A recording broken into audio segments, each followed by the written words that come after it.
नमस्कार मित्रों, आज के इस वीडियो में एक बार फिर से आप सभी का बहुत बहुत हार्दिक स्वागत है। हम आशा करते हैं कि आप सभी स्वस्थ होंगे, मस्त होंगे और पूरी तरह से अपनी तैयारी में व्यस्त होंगे।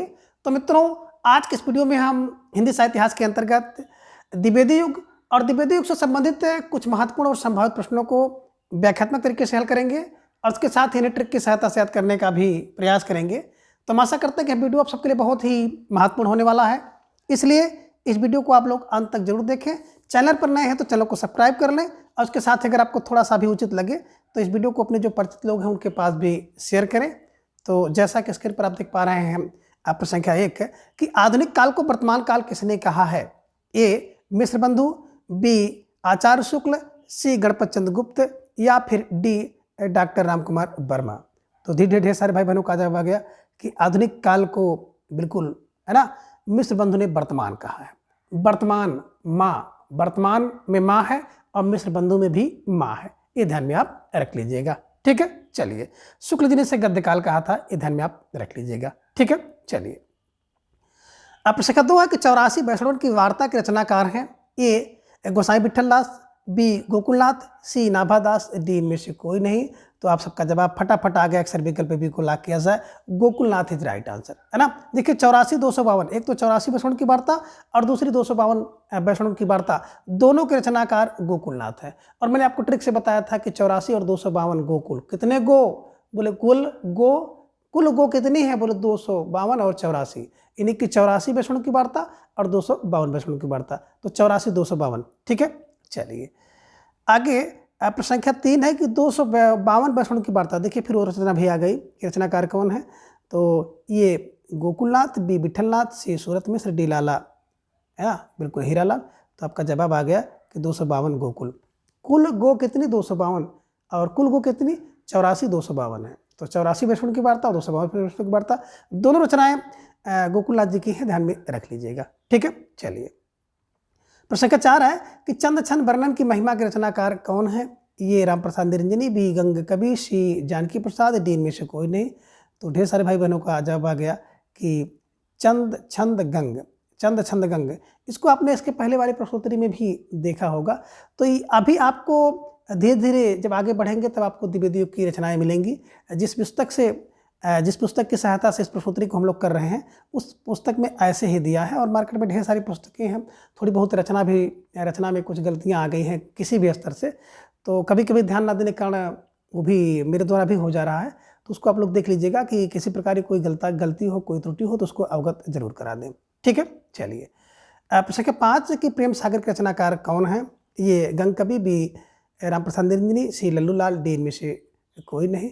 तो आप सबका जवाब भी आ गया, फिर विकल्प सी को लॉक किया जाए। प्रेम के सागर में तो लल्लू टाइप के लोग डूबे रहते हैं, है ना। अब प्रेम करने वाले ज़्यादातर लोग लल्लू ही होते हैं, ये ध्यान में रख लीजिएगा। और जो पढ़ने लिखने वाले हैं अपनी अच्छी खासी पढ़ाई लिखाई तैयारी करेंगे, तो ऐसे कुछ लोग बना लीजिएगा। ठीक है, चलिए। प्रश्न संख्या 6 कि नास्तिकोपाख्यान के लेखक हैं। ये सदल मिश्र, बी इंसाल्लाह खां, सी गंग कवि, डी लल्लू लाल। तो ढेर सारे भाई बहनों का जवाब आया, ए को लॉक किया जाए। ए सदल मिश्र इज राइट आंसर, है ना। देखिए नास्तिकोपाख्यान यानी कि नाश करने वाला आख्यान कौन कर सकता है? तो सदल कर सकते हैं, ध्यान में रखिएगा। ये बिल्कुल विकल्प ए इज राइट आंसर। अब प्रश्न संख्या 7 है कि रानी केती की कहानी के लेखक कौन है? ये लल्लू लाल, बी इंसाल्लाह खां, सी सदल, डी में से कोई नहीं। तो ढेर सारे भाई बहनों ने जवाब भी दे दिया, विकल्प बी को लॉक किया जाए। इंसाल्लाह खां इज राइट आंसर। और जब भी मैं इस रचना की चर्चा करता हूं तो आपसे हमेशा कहता हूं कि इंसा रानी यानी कि इंसाल्लाह खां रानी केती कहानी, ध्यान में रख लीजिएगा। ठीक है, चलिए। संख्या 8 है कि आलसियों का कीड़ा, है ना। तो आलसियों का कीड़ा, आलसियों का कोड़ा आपको देखने को मिलता है, पुस्तक के लेखक कौन है? ए राजा शिव प्रसाद सितारे हिंद, बी राजा लक्ष्मण सिंह, सी मुंशी सदा सुखलाल, डी में से कोई नहीं। तो ढेर सारे भाई बहनों का जवाब भी आ गया, सर विकल्प को लॉक किया, राजा शिव प्रसाद सितारे हिंद राइट आंसर, है ना। मैंने आप लोगों को क्लू से बताया था। तो देखिए सितारे को मैं हमेशा कहता हूँ स्टार, है ना। स्टार देखे होंगे दरोगा जी के पास होता है। तो आलसियों को कोड़ा कौन मारता है? तो आलसियों को कोड़ा मारेगा वही जिसके पास स्टार होगा। तो ऐसा राजा जिसके पास स्टार था, है ना, यानी कि राजा शिव प्रसाद सितारे हिंद क्या करते थे? आलसियों को कोड़ा मारते थे। कोड़ा ध्यान में रख लीजिएगा। ठीक है, चलिए। प्रश्न संख्या 9 है कि सुमिलित कीजिए। सूची 1 को सूची 2 के साथ आपको सुमिलित करना है। सूची में आप देख रहे हैं कि राजा भोज का सपना, सामने लल्लूलाल, बी में प्रेम सागर, इंसाल्लाह खां, वासव वशिष्ठ, राजा श्री प्रसाद सितारे हिंद, और डी में आप देख पा रहे हैं रानी केत की कहानी, राम प्रसाद निरंजनी। तो इसको अगर आप सही से मिलाएंगे तो राजा भोज का सपना कौन देखता है ना। तो देखिए राजा भोज का सपना वही देखेगा जिसके पास स्टार होगा, तो राजा श्री प्रसाद सितारे हिंद है ना। अब 1 का 3 देखिए आपको मिल गया है ना। सी में प्रेम कौन करता है, तो प्रेम लल्लू टाइप के लोग करते हैं, प्रेम के सागर में लल्लू टाइप के लोग जुड़े, ये बी का 1 हो गया। और भाषा योग वशिष्ठ, राम प्रसाद निरंजनी 4, सी का 4, रानी केत की कहानी इंसा रानी है ना। तो जिन भाई बहनों ने विकल्प सी का चुनाव किया था, अब बिल्कुल सही जवाब बेहद तैयारी आप सबके यहाँ पर दिख रही है, निश्चित रूप से आप सब बधाई के पात्र हैं। प्रश्न संख्या 10 है कि प्रजा हितैषी पत्र के संपादक थे, यानी कि प्रजा हितैषी समाचार पत्र के संपादक कौन है। ए राजा लक्ष्मण सिंह, बी श्री प्रसाद सितारे हिंद, सी राजा राम प्रसाद निरंजनी, डी इनमें से कोई नहीं। तो मैंने आपको बताया था ना कि जो अपने भाई का हितैषी है वही प्रजा का हितैषी भी है। तो भाई के हितैषी कौन थे, राजा लक्ष्मण सिंह थे है ना, जो राम जी के साथ वनवास में गए थे। तो ये ध्यान में रख लीजिएगा, जो वन को चला जाते हैं ऐसे राजा प्रजा के हितैषी होंगे। तो Raja Lakshman Singh is right answer. ठीक है, चलिए प्रश्न संख्या 11 है कि अभिज्ञान शाकुंतलम के अनुवादक इनमें से कौन है, यानी कि इनमें से कौन है जिन्होंने अभिज्ञान शाकुंतलम का अनुवाद किया है। ये श्री प्रसाद सितारे हिंद, बी राम प्रसाद निरंजनी, सी राजा लक्ष्मण सिंह, डी इनमें से कोई नहीं। तो ढेर सारे भाई बहनों का जवाब भी आ गया कि वही जो प्रजा के हितैषी है ना। तो प्रजा के हित के लिए आप कुल्लू बना लीजिएगा कि अभिज्ञान शाकुंतलम का उन्होंने हिंदी में अनुवाद किया था, राजा लक्ष्मण सिंह। ठीक है, चलिए प्रश्न संख्या 12 है कि ब्रह्म समाज के संस्थापक थे। ये राजा राम मोहन राय, बी केशव चंद्र सेन, सी स्वामी विवेकानंद, डी उपरोक्त में से कोई नहीं। तो ब्रह्म क्या होता है, राजा का मन मोह लेता है। तो ब्रह्म का समाज जो होता है वो राजा का मन मोह लेता है। और ब्रह्म 2 ठे होते हैं, 2 और 8 है ना, 1828 ध्यान में रखिएगा। तो जिन भाई बहनों ने विकल्प का चुनाव किया था बिल्कुल सही जवाब, सुंदर तैयारी आप सबके यहाँ पर दिख रही है। प्रश्न संख्या 13 कि आर्य समाज के संस्थापक इनमें से कौन हैं। अब आर्य समाज के संस्थापक इनमें से कौन हैं। ये Swami Dayanand Saraswati, B madam Blavatsky, C Vivekananda, D इनमें से कोई नहीं। तो ढेर सारे भाई बहनों का जवाब आया, सभी विकल्प को लॉक किया जाए, Swami Dayanand Saraswati is right answer है ना। और मैंने आपको बताया था कि आर्य जो होते थे वो दया करते थे। तो आर्य का समाज दया करता था, दयानंद सरस्वती, और सत्यार्थ रखता था। सत्यार्थ प्रकाशन के द्वारा लिखी गई पुस्तक है ना। अब विवेक से व्यक्ति मिशन चलाता है, मिशन तो रामकृष्ण मिशन की स्थापना विवेकानंद ने किया है ना। थियोसॉफिकल सोसाइटी की स्थापना मैडम ब्लावत्स्की ने किया है, ये भी आप ध्यान में रख लीजिएगा।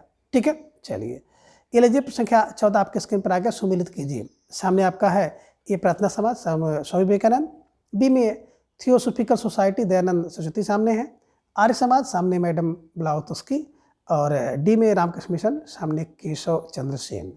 अब इसको आपको मिलाना होगा, थोड़ा सा सोच समझ कर मिलाइएगा है ना। तो आपका जवाब आया जो कि प्रार्थना किसकी हम लोग करते हैं, बोले सर केशव की। तो प्रार्थना होती है केशव की, केशव चंद्र सेन ध्यान रखिएगा, प्रार्थना समाज का है ना। थियोसॉफिकल सोसाइटी मैडम ब्लावत्स्की है ना। अब आर्य समाज में दया होती है, मिशन चलाने के लिए विवेक होना चाहिए। तो रामकृष्ण मिशन विवेक होना चाहिए, विवेकानंद जी को ध्यान में रखना होगा। तो इसके हिसाब से देखेंगे तो 1 का 4, अब 1 का 4 कहाँ मिला है, विकल्प बी में मिला है, केवल और केवल विकल्प बी में मिला है। तो जिन भाई बहनों ने विकल्प बी का चुनाव किया था, 4 3 2 1 इज राइट आंसर, बिल्कुल सही जवाब। ठीक है, चलिए अब प्रश्न संख्या 15 आ गया, सत्यार्थ प्रकाश की रचना किसने की, यानी कि सत्यार्थ प्रकाश पुस्तक की रचना किसने की है। ये स्वामी दयानंद सरस्वती, विवेकानंद, सी केशव चंद्र सेन, डी में से कोई नहीं। तो एकदम बिल्कुल आपका हलवा सा प्रश्न था, सुंदर सा जवाब आप सबने दिया, विकल्प ये Swami Dayanand Saraswati is right answer है ना। देखिए जिसके अंदर सत्य होगा उसके अंदर दया होगी। ठीक है, चलिए, और वो आर्य होता है, आर्य श्रेष्ठ होते हैं। ठीक है ना, चलिए संख्या 16 है कि सरस्वती पत्रिका के संपादक थे। ये आचार्य शुक्ल, बी महावीर प्रसाद द्विवेदी, सी केदारनाथ, डी डॉक्टर नागेंद्र। तो ढेर सारे भाई बहनों का जवाब भी आ गया, विकल्प बी को लॉक किया जाए। महावीर प्रसाद द्विवेदी जी जो है सरस्वती पत्रिका के संपादक का कार्य इन्होंने किया है। ठीक है ना, 1903 से 1920 तक का। ठीक है, चलिए अब प्रश्न का 17 है कि बंगला नाटक विद्या सुंदर का हिंदी में अनुवाद किसने किया है ना। ये देखिए इस तरह से कुछ प्रश्न हटकर हैं, हम लोग देख रहे हैं द्विवेदियों के प्रश्नोत्तरी, लेकिन उसमें ढेर सारे प्रश्न यहाँ वहाँ से आ गए हैं। तो कोई बात नहीं, रिवीजन आपका हो रहा है ना। और इस पुस्तक में ऐसे ही दिया है। ठीक है, तो बंगला नाटक विद्या सुंदर का हिंदी में अनुवाद किसने किया? ये भारतेंद्र हरिश्चंद्र, बी प्रताप नारायण मिश्र, सी बालकृष्ण भट्ट, डी ठाकुर जगमोहन सिंह ने। तो आप सबका जवाब भी आ गया विद्या सुंदर, है ना, Bharatendra Harishchandra is right answer. विकल्प को आप सही कर लीजिए। प्रश्न संख्या 18 कि भारत जीवन का संपादक कौन था? ए रामकृष्ण वर्मा, बी राजचरण गोस्वामी, सी प्रताप नारायण मिश्र, डी में से कोई नहीं। तो ढेर सारे भाई बहनों का जवाब आ गया कि Ramkrishna Verma is right answer, है ना। देखिए भारत में जो जीवन है ना वो राम और कृष्ण की सेवा में ही बीत जाता है। तो रामकृष्ण शर्मा ध्यान में रख लीजिएगा भारत का जीवन, ठीक है। अब प्रश्न संख्या 19 है कि द्विवेदी युग का नामकरण किसके नाम पर रखा गया? अब देखिए यहाँ से द्विवेदी युग के प्रश्न धीरे धीरे आपके देखने को मिल रहे हैं। ये कह रहे कि आचार्य हजारी प्रसाद द्विवेदी, बी महावीर प्रसाद द्विवेदी, सी आचार्य रामचंद्र शुक्ल, डी में से कोई नहीं। तो देखिए द्विवेदी युग का नाम उसके नाम पर रखा जाएगा जो थोड़ा सा महान होगा और वीर होगा। तो महावीर प्रसाद द्विवेदी के नाम पर द्विवेदी युग का नाम पड़ा था, ध्यान में रख लीजिएगा, ठीक है। और विकल्प बी को हमेशा के लिए कंठस्थ कर लीजिए, ठीक है। चलिए प्रश्न संख्या 20 है कि कालजयी सूची 1 को सूची 2 से मिलाना है ना।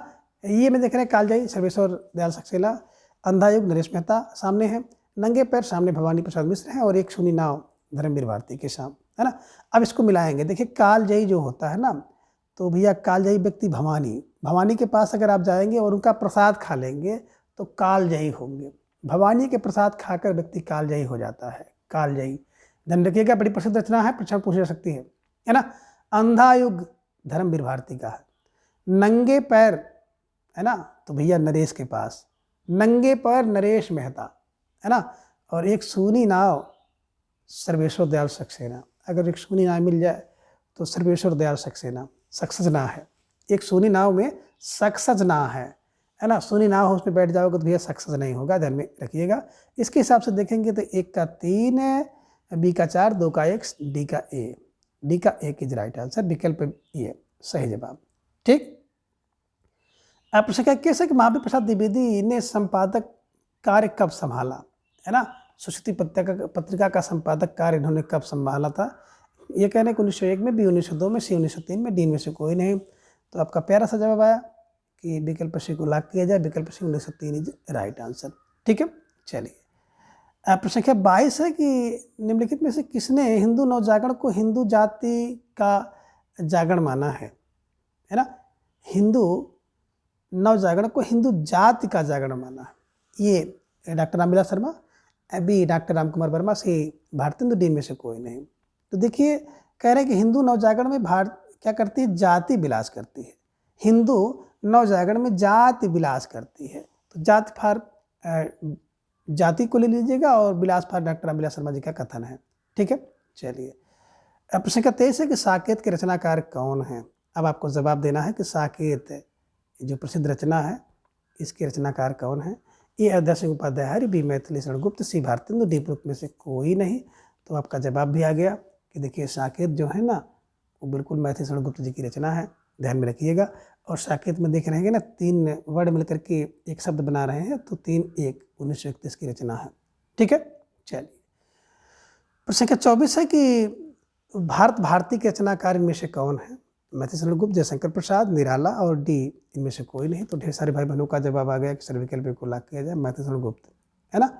भारत भारती बार बार या दोबारा, भारत 2 बार आया है, तो 12 को ध्यान में रख लीजिएगा 1912 में, ठीक है। प्रश्न संख्या 25 है कि निम्नलिखित में से कौन सा एक राष्ट्र कवि है? अब इनमें एक राष्ट्र कवि कौन है?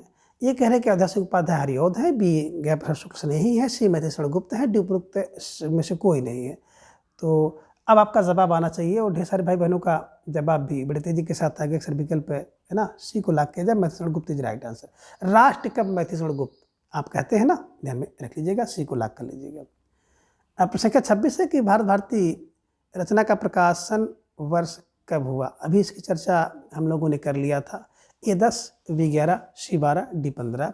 तो भारत 2 बार है, 12 ध्यान में रख लीजिएगा, 1912 is right answer. Maithili Sharan Gupt जी की रचना है, ठीक है। अब प्रश्न संख्या 27 है कि निम्नलिखित रचना को उनके रचना काल के साथ आरोही क्रम में लिखना है।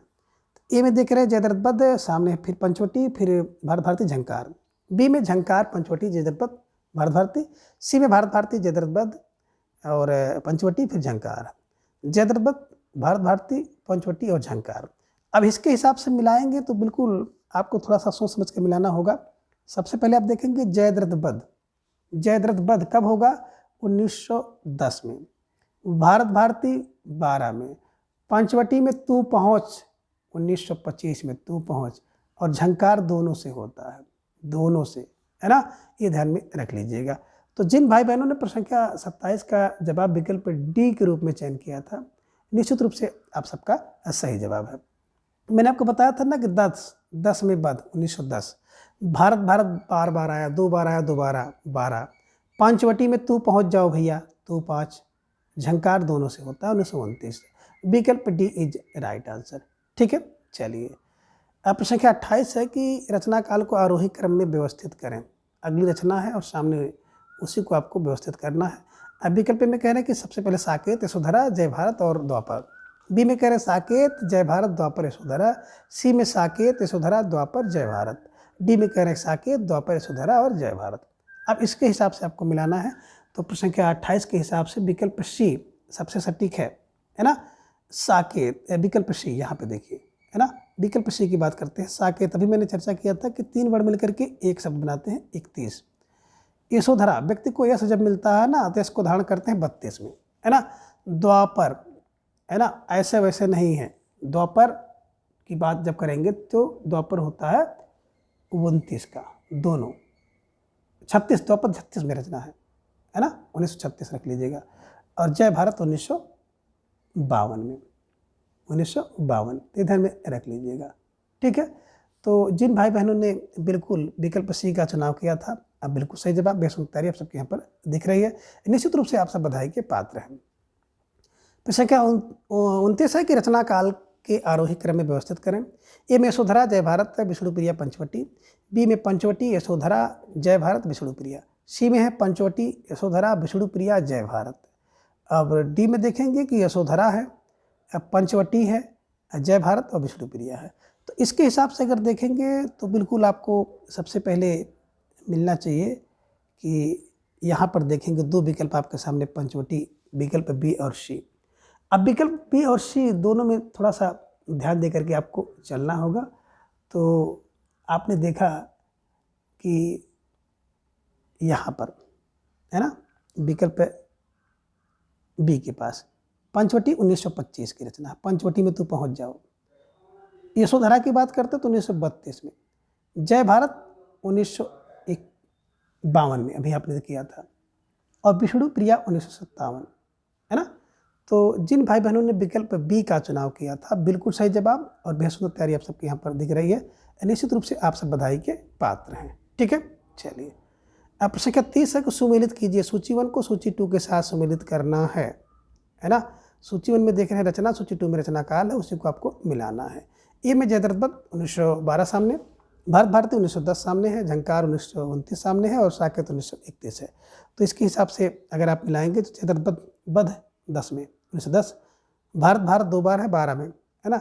झंकार दोनों से होता है, साकेत 3 वर्ड मिलकर के एक शब्द बना रहे हैं साकेत।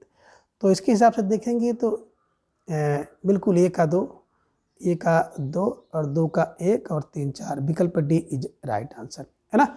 बिल्कुल सही जवाब, बेहद तैयारी आप सबके यहाँ पर दिख रही है। ठीक है, चलिए अब प्रश्न क्या 31 है कि सुमिलित कीजिए। सूची 1 को सूची 2 के साथ सुमिलित करना है। सूची 1 में रचना है और सूची 2 में उसका रचना काल है, उसको मिलाना है।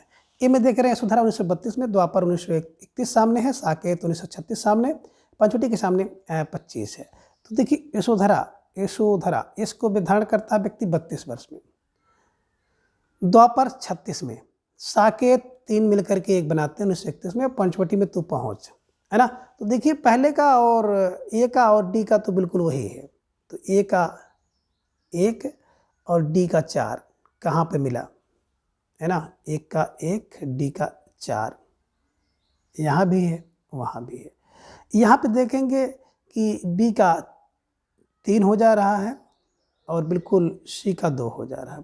विकल्प सी इज राइट आंसर, है ना। जिन भाई बहनों ने विकल्प सी का चुनाव किया था, बिल्कुल सही जवाब, बेहद सुंदर तैयारी आप सबके यहाँ पर दिख रही है, निश्चित रूप से आप सब बधाई के पात्र हैं। अब संख्या 32 है कि रंग में भंग रचना के रचनाकार का नाम बताइए। अब रंग में भंग, है ना, कब की रचना है, तो 1909 है। मैंने आपको बताया था कि रंग में भंग 9 करो, 9 माने 9, 9 करो, है ना, तो ध्यान में रखिएगा। रंग में भंग 1909 की रचना है। इसके रचनाकार आपको बताना है। ये कह रहे मधुसूदन गुप्त, बी आदर्श सिंह उपाध्याय आर्यावत, सी ज्ञा प्रसाद शुक्ल स्नेही, डी उपरोक्त में से कोई नहीं। तो ढेर सारे भाई बहनों ने जवाब दे दिया, विकल्प को लाभ किया जाए। रंग में भंग ना करो, मैं कह रहा हूँ ना, रंग में भंग ना करो, मैं फॉर मैथिली, ठीक है। चलिए प्रश्न संख्या 33 है कि निम्नलिखित में से असत्य कथन चुने, इनमें से एक कथन असत्य है, उसी का चयन आपको करना है। ये कह रहे हैं कि मधुसूदन गुप्त राम भक्त कवि थे, बी साकेत राम कथा पर आधारित महाकाव्य है, सी साकेत के 9वें सर्ग में उर्मिला विरह वर्णन है, डी कह रहे यशोधरा किस पर आधारित काव्य है। अब आपको जवाब देना प्रश्न संख्या 33 का। तो ढेर सारे भाई बहनों ने जवाब दे दिया कि सर विकल्प डी की बात करते हैं ना, तो यशोधरा किस के काव्य पर आधारित नहीं है, ये ध्यान में रख लीजिएगा, यही विकल्प आपका असत्य था, ठीक है। चलिए अब प्रश्न संख्या 34 है कि निम्नलिखित में से कौन सा एक द्विवेदी युगीन कवि नहीं है। इनमें एक कवि जो कि द्विवेदी युग से संबंधित नहीं है। ए ज्ञा प्रसाद शुक्ल स्नेही, बी रामनेश त्रिपाठी, सी रामचंद्र उपाध्याय, डी श्याम सुंदर दास। तो ढेर सारे भाई बहनों का जवाब भी आ गया। अक्सर विकल्प डी को लाभ किया जाए, विकल्प डी श्याम सुंदर दास इज राइट आंसर। अब प्रश्न संख्या 35 है कि निम्नलिखित कवियों को उनके कालक्रम के अनुसार आरोही क्रम में व्यवस्थित करें। ए आदर्श सिंह उपाध्याय आर्यावत, राय देवी और रामचंद्र उपाध्याय, बी में राय देवी, आदर्श सिंह उपाध्याय और रामचंद्र उपाध्याय, रामचंद्र उपाध्याय सी में है, आदर्श सिंह उपाध्याय है, राय देवी है, डी में है राय देवी प्रसाद, रामचंद्र उपाध्याय और आदर्श सिंह उपाध्याय। इसके हिसाब से अगर प्रश्न संख्या 35 को देखेंगे तो विकल्प ये सही जाएगा। आदर्श सिंह उपाध्याय की बात करें तो 1865 से 1947 में इनका जीवन काल है। राय देवी की बात करते हैं तो 1868 में इनका जन्म हुआ था, और रामचंद्र उपाध्याय जी की बात करते हैं तो 1872 में, ठीक है ना। तो प्रश्न संख्या 35 का विकल्प ए इज राइट आंसर, ठीक है। चलिए अब प्रश्न संख्या 36 है कि स्वच्छंदतावादी कवियों को उनके कालक्रम के अनुसार निर्धारित करें। ए श्रीधर पाठक, सत्यनारायण कविरत्न, गंगा जगन्नाथ दास रत्नाकर, बी में देख रहे हैं सत्यनारायण कविरत्न, श्रीधर पाठक, जगन्नाथ दास रत्नाकर, सी में है श्रीधर पाठक, जगन्नाथ दास रत्नाकर, सत्यनारायण कविरत्न, और डी में है जगन्नाथ दास रत्नाकर, श्रीधर पाठक और सत्यनारायण कविरत्न। तो इसके हिसाब से देखेंगे प्रश्न संख्या 36 को, तो विकल्प सी आपको सही मिलेगा। सबसे पहले श्रीधर पाठक हैं, 1859 में इनका जन्म हुआ था, 1928 में इनका देहांत हो गया था, है ना। तो ये आप ध्यान में रख लीजिएगा। इसके हिसाब से बिल्कुल आपका जो विकल्प है, विकल्प सी इज राइट आंसर, ठीक है। चलिए प्रश्न संख्या 37 है उद्धव शतक के रचनाकार में से कौन है। अब आपको जवाब देना है उद्धव शतक के रचनाकार कौन है। ये कह रहे हैं कि जगन्नाथ दास रत्नाकर है, बी मुकुटधर पांडे, सी श्रीधर पाठक, डी में से कोई नहीं। तो आपका जवाब फॉर नागे सर विकल्प ए को लाख किया जाए, विकल्प ये श्रीधर पाठक की जगन्नाथ दास रत्नाकर इज राइट आंसर, है ना। और कब किया गया था, तो ये ध्यान में रख लीजिएगा 1929 में, है ना, 1929 में, है ना। उद्धव शतक 1929 में, शतक दोनों लगा दिए, उद्धव और कृष्ण दोनों, ठीक है। चलिए अब प्रश्न संख्या 38 है कि कश्मीर सुषमा के रचनाकार इनमें से कौन है। ये कह रहे हैं मुकुटधर पांडे हैं, बी श्रीधर पाठक है, सी जगन्नाथ दास रत्नाकर, डी में से कोई नहीं। तो आपका जवाब आ गया कि कश्मीर की सुषमा जो है श्री धारण करती है, श्रीधर पाठक 1904 ईस्वी में लिखा गया है, ठीक है। चलिए अब प्रश्न संख्या 39 है कि मैकाले की प्रसिद्ध रचना होरेसस का अनुवाद किसने किया। ये सत्यनारायण कविरत्न ने, बी जगन्नाथ दास रत्नाकर ने, सी श्रीधर पाठक ने, या डी इनमें से कोई नहीं। तो आपका जवाब भी आ गया कि विकल्प बी को लाख किया जाए। जगन्नाथ दास रत्नाकर जी ने क्या किया था ना, मैकाले की जो रचना है होरेसस का अनुवाद किया था, ध्यान में रख लीजिएगा। अब प्रश्न संख्या 40 है कि आचार्य रामचंद्र शुक्ल के अनुसार छायावाद का प्रारंभ कब से कब माना जाता है। ये 1915, बी 1916, सी 1917, डी 1918। तो ढेर सारे भाई बहनों का जवाब भी आगे से विकल्प डी को लाख किया जाए, 1918 इज राइट आंसर, है ना। और मैंने आपको बताया भी था कि हर व्यक्ति जो है छाया रहता है, कब से छाया रहता है, 18 वर्ष से लेकर के 36 वर्ष तक की उम्र में व्यक्ति छाया रहता है। अब छाया है तो छायावाद होगा, ध्यान में रख लीजिएगा। आप किसी भी फील्ड में हो, चाहे आप तैयारी कर रहे हो, चाहे आप कोई बिजनेस कर रहे हो, चाहे आप कोई क्रिकेटर हो, जिस भी फील्ड में रहेंगे 18 से 36 वर्ष तक व्यक्ति छाया रहता है। तो छाया फार छायावाद ध्यान में रख लीजिएगा, 1918 से 1936। तो 18 वर्ष का 1918 से प्रारंभ होता है। ठीक है, चलिए विकल्प डी सही जवाब। अब प्रश्न संख्या 41 है कि कालक्रम के अनुसार आरोही क्रम में लगाएं। अब इन रचनाओं को कालक्रम के अनुसार, रचना काल के अनुसार इनको सही क्रम में लगाना है। ये कह रहे हैं कि झरना, जूही कली, पल्लव और कामायनी, फिर जूही की कली है, फिर झरना है, पल्लव और कामायनी है। ऐसे में कह रहे हैं कि जूही कली, पल्लव, झरना, कामायनी, और फिर कामायनी, झरना, जूही कली और पल्लव। तो सबसे पहले देखेंगे जो मुझे सबसे अच्छा लग रहा है इसमें कि विकल्प बी में देखें, जूही की कली 1916 में रचना है निराला जी की, 16 में। झरना एक ठे था, मैंने बताया था एक ठे, 1 और 8। पल्लव है ना, अब पल्लव कोई ऐसी वैसी रचना नहीं है ना, आपको बताया गया था कि पल्लव की जो रचना है 1900 मेरे ख्याल से 32 के आसपास है, 1928 में है ना। पल्लव 2 ठे मैंने बताया था, 2 ठे 28 की रचना है। और कामायनी की मैंने बताया था, बिल्कुल कामायनी है ना, कामना करती है कि हे भगवान अब 3-5 ना हो, तो 3-5 फार 1935 है, ये ध्यान में रख लीजिएगा। तो बिल्कुल जिन भाई बहनों का जवाब विकल्प बी था, जूही कली 16 में, झरना 18 में, पल्लव है ना 28 में, और कामना की बात करते हैं तो 1935 में, बिल्कुल विकल्प बी इज राइट आंसर। ठीक है, चलिए अब प्रश्न संख्या 42 है कि जूही की कली के रचनाकार कौन है। जूही की कली 1916 में रचनाकार कौन है? ये सूर्यकांत त्रिपाठी निराला, बी जयशंकर प्रसाद, सी रामधारी सिंह दिनकर, डी में से कोई नहीं। तो आपका जवाब आ गया कि जूही की कली निराली होती है ना, 1916 में लिखा गया है, निराली होती है। निराली फार निराला जी की रचना है, ध्यान में आपको रखना होगा। ठीक है, अब प्रश्न संख्या 43 है कि जब वेदना के आधार पर स्वानुभूति मई अभिव्यक्ति होने लगी तब हिंदी में उसे छायावाद के नाम से अभिहित किया गया। छायावाद से संबंधित उपरोक्त परिभाषा किसकी है? सॉरी मित्रों, ये जयशंकर प्रसाद, बी सूर्यकांत त्रिपाठी निराला, सी दिनकर, डी महादेव वर्मा।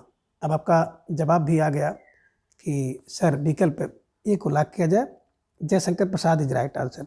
प्रसाद वेदना में, प्रसाद वेदना में, प्रसाद वेदना में, बस जहाँ देखिए वेदना में वहाँ प्रसाद जी को लगा दीजिए। ठीक है, छायावाद की परिभाषा। अब प्रश्न 44 है कि छायावाद स्थूल के प्रति सूक्ष्म का विद्रोह नहीं है रहा, बल्कि थोपी नैतिकता, रूढ़वाद और सामंती साम्राज्यवाद संबंधों के प्रति विद्रोह रहा। कथन किसका है ना? ये कह रहे डॉक्टर नागेंद्र, बी हजारी प्रसाद द्विवेदी, सी डॉक्टर रामविलास शर्मा, डी राम कुमार वर्मा है। तो आप सबका जवाब भी आ गया। सूक्ष्म का विद्रोह अगर होता, ये नहीं होता तो नागेंद्र जी होते, लेकिन सूक्ष्म का विद्रोह नहीं है तो डॉक्टर रामविलास शर्मा होंगे, ये ध्यान में रखिएगा है ना। छायावाद स्थूल के प्रति सूक्ष्म का विद्रोह नहीं, रामविलास शर्मा ने कहा है, और छायावाद स्थूल के प्रति सूक्ष्म का विद्रोह है डॉक्टर नागेंद्र, ये ध्यान में रख लीजिएगा। दोनों मिलता जुलता है, प्रश्न परीक्षा में पूछा जा सकता है छायावाद की परिभाषा के संबंध में। ठीक है, चलिए अब प्रश्न संख्या 45 है कि परमात्मा की छाया आत्मा में और आत्मा की छाया परमात्मा पे पड़ने पर छायावाद की सृष्टि होती है। कथन किसका है? A doctor Nagendra, B doctor Ramvilas Sharma, C Acharya Ramchandra Shukla, D doctor Ram Kumar Verma. तो ढेर सारे भाई बहनों का जवाब आ गया कि विकल्प डी को लॉक किया जाए, doctor Ram Kumar Verma is right answer है ना। आत्मा, परमात्मा की छाया आत्मा में, आत्मा की परमात्मा में, राम कुमार वर्मा की। ठीक है, चलिए अब परिभाषा है छायावाद के लिए।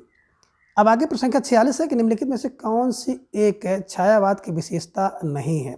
ये कह रहे कि सौंदर्य चित्रण, बी श्रृंगार निरूपण, सी नारी भावना, डी हास्य व्यंग्य। तो प्रश्न संख्या 46 का जवाब आपका आ गया कि सर विकल्प डी को लॉक किया जाए। अब विकल्प डी हास्य व्यंग्य है ना, ये छायावाद की विशेषता नहीं है। ठीक है, चलिए प्रश्न संख्या 47 है कि जयशंकर प्रसाद की रचनाओं का आरोही क्रम है। अब जयशंकर प्रसाद की रचनाओं का आरोही क्रम, ये में कह रहे हैं कि लहर, झरना, कामायनी, आंसू, बी में आंसू, लहर, झरना, कामायनी, सी में झरना, आंसू, लहर, कामायनी, और डी में लहर, झरना, आंसू और कामायनी है। तो इसको देखेंगे तो सबसे सटीक जो उत्तर आपको दिखाई देगा इस विकल्प के अनुसार है झरना। झरना एक ठे था 1918 में, एक ठे। आंसू तू पूछो भैया 25 में, लहर तिरछी तिरछी चलती है 33 में, और कामायनी कामना करती है भगवान 3-5 ना हो, 3-5 1935 में है ना।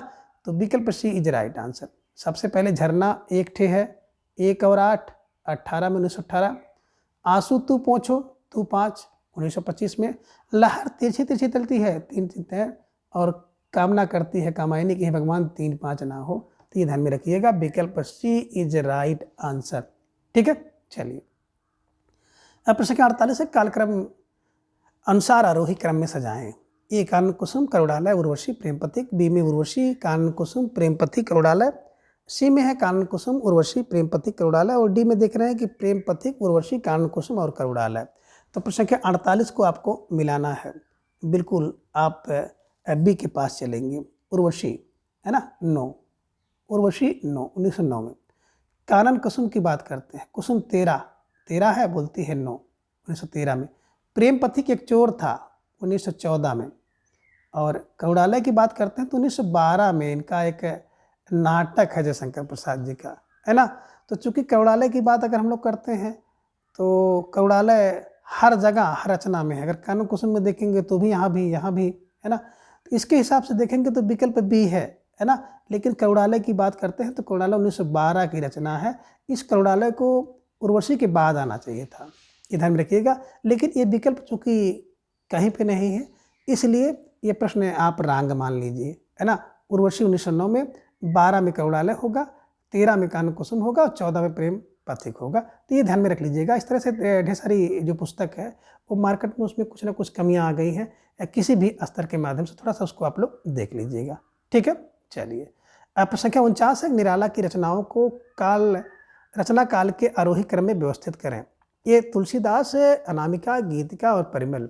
बी में अनामिका, तुलसीदास, गीतिका और परिमल है। सी में परिमल, गीतिका, तुलसीदास और अनामिका है। डी में अनामिका, परिमल, गीतिका, तुलसीदास। तो इसको आपको मिलाना है। और आप अगर देखेंगे तो सबसे पहले आपको मिलेगा विकल्प डी में अनामिका। उन दो तीन लोग होते हैं तो 2-3 लोग अनाम हो जाते हैं, उनको कोई जानता ही नहीं, है ना, 1923 में। परिमल तो 30 का है, 1930 में परिमल। गीतिका की बात करते हैं, गीतिका 36 ही है ना। और तुलसीदास 38 की हैं। तो ये ध्यान में रख लीजिएगा। अब बिल्कुल जिन भाई बहनों ने विकल्प डी का चुनाव किया था, अब बिल्कुल सही जवाब, बेहद तैयारी आप सबके यहाँ पर दिख रही है। अनामिका 2-3 1923 में, परिमल 30 का, गीतिका 36 ही है, 36 का, तुलसी 38 की है। ठीक है, तुलसीदास 38 में। तो ये ध्यान में रखिएगा। अब प्रश्न संख्या 50 है कि निम्नलिखित रचनाओं को आरोही क्रम में व्यवस्थित करें। ए कुकुरमुत्ता, राम की शक्ति पूजा और सरोज स्मृति। बी में राम की शक्ति पूजा, कुकुरमुत्ता, सरोज स्मृति। सी में सरोज स्मृति, राम की शक्ति पूजा, कुकुरमुत्ता।